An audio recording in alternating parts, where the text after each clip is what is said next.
नमस्कार प्रिय छात्र और छात्राएं, मैं जितेंद्र कुमार रावत अमन कंप्यूटर शॉर्ट हैंड सेंटर आपका हार्दिक स्वागत करता है। जो छात्र और छात्राएं सिंह प्रणाली शॉर्ट हैंड पूरी किताब पढ़ चुके हैं और उस किताब के मैटर की भी शॉर्ट हैंड डिक्टेशन स्पीड बना चुके हैं और उन्हें अधिक शॉर्ट हैंड डिक्टेशन स्पीड बनानी है तो संपर्क करें, क्योंकि हमने रामधारी गुप्ता की किताब में से 203 पेज डिक्टेशन के लिए हैं, जो प्रत्येक पेज में 400 शब्द हैं, जिनका डिक्टेशन 60, 80, 100 व 120 शब्द प्रति मिनट की स्पीड से 400 व 800 शब्दों पर दिया गया है।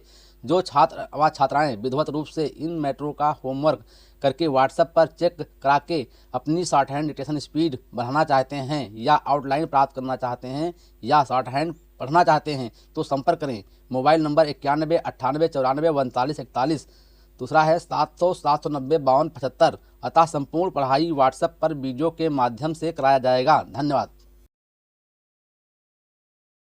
Start. सभापति महोदय, मैं रक्षा मंत्रालय की मांगों का समर्थन करने के लिए खड़ा हुआ हूँ। वर्तमान घटनाओं से पता चलता है कि संसार का हर देश अपनी सुरक्षा के बारे में चिंतित है और उसके लिए हर प्रयत्न कर रहा है।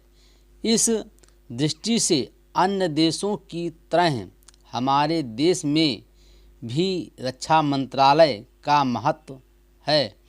मुझे इस बात की खुशी है कि जहां अन्य मंत्रालयों की उनके पिछले साल के कामों के बारे में काफ़ी आलोचना हुई है, वहां इस मंत्रालय की कम आलोचना हुई है।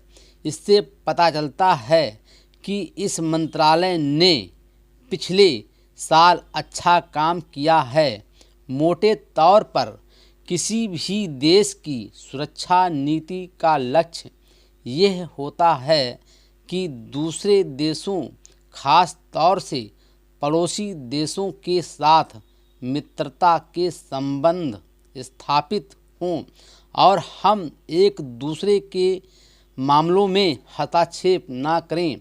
लेकिन उसके साथ यह भी ज़रूरी होता है कि हम अपने देश की सीमाओं और अखंडता की रक्षा करें।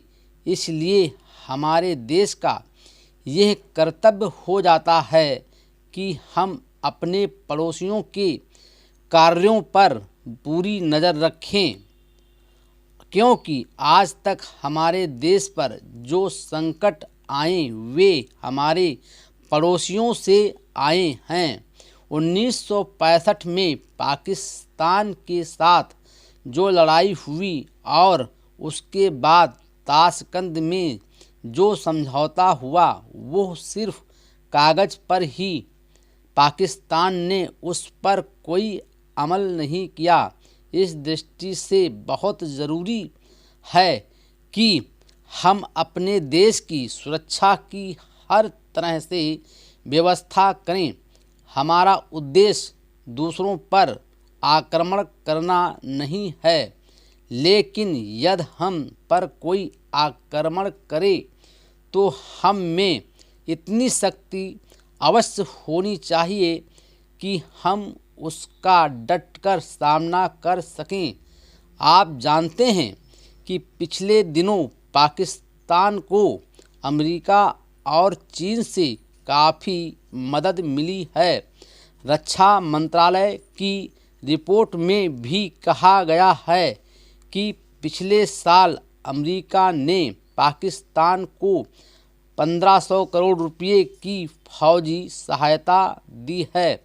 आज जहां हम फौजी सामान के लिए अपने कारखानों की मदद से अपनी शक्ति बढ़ाने का प्रयत्न कर रहे हैं, वहां पाकिस्तान संसार के देशों से फौजी सामान खरीद रहा है।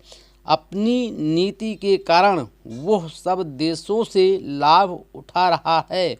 मेरा सुझाव है कि हमको भी अपनी शक्ति बढ़ाने के लिए संसार के अन्य देशों से अधिक फौजी सामान खरीदना चाहिए। आज तिब्बत की सीमा पर चीन की 1.5 लाख फौज खड़ी है। Full stop.